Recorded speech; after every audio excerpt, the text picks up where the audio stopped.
Assalamualaikum warahmatullahi wabarakatuh. Apa kabar anak-anak soleh dan soleha hari ini? Semoga kalian semua dalam lindungan Allah ya. Yuk kita awali pembelajaran hari ini dengan membaca basmalah. Bismillahirrahmanirrahim. Sifat dan perubahan bentuk benda. Hai semua, kali ini kita akan belajar sambil bermain tentang berbagai wujud benda.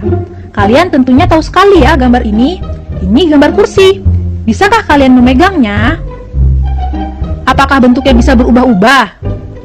Tentu saja tidak, karena kursi adalah benda padat.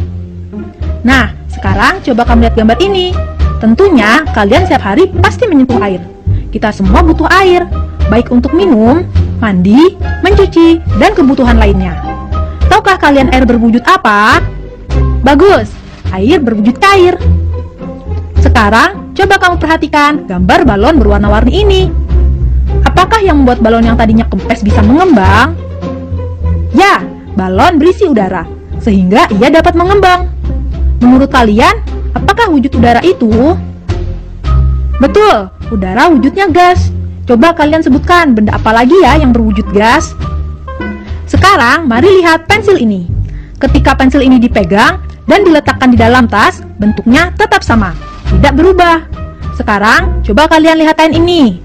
Kain ini juga benda padat, akan tetapi bentuknya bisa berubah. Bentuk awalnya adalah sehelai kain, kemudian dipotong dan dijahit, sehingga berubah bentuk menjadi sebuah baju. Nah, benda padat juga dapat berubah bentuknya dengan cara tertentu. Contohnya ya kain ini. Perhatikan ini. Mengapa bentuk air dapat berubah-ubah? Betul, benda cair dapat berubah sesuai dengan wadahnya. Jika kita menuangkan air ke dalam gelas, maka bentuk air seperti gelas.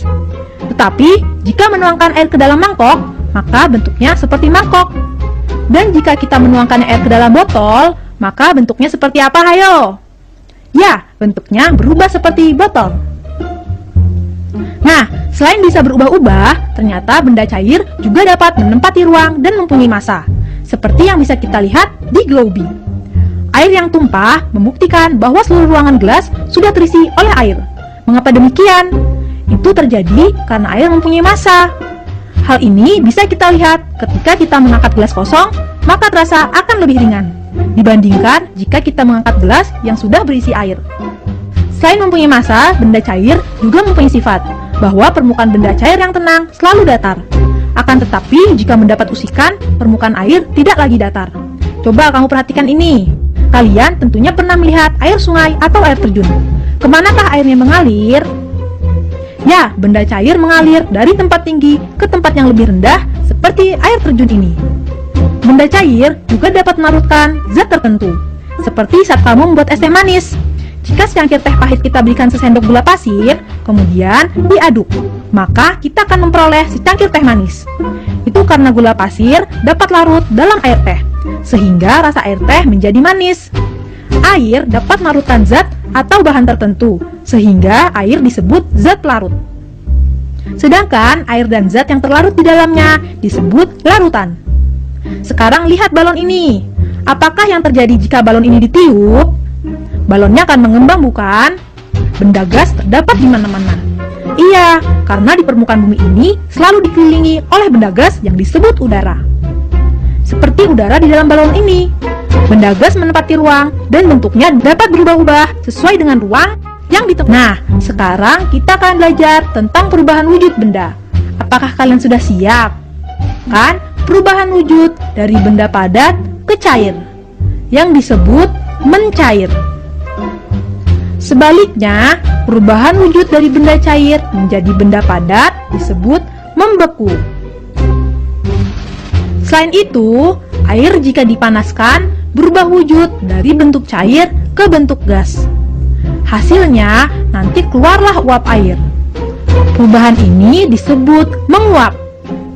Sekarang, lihatlah ini.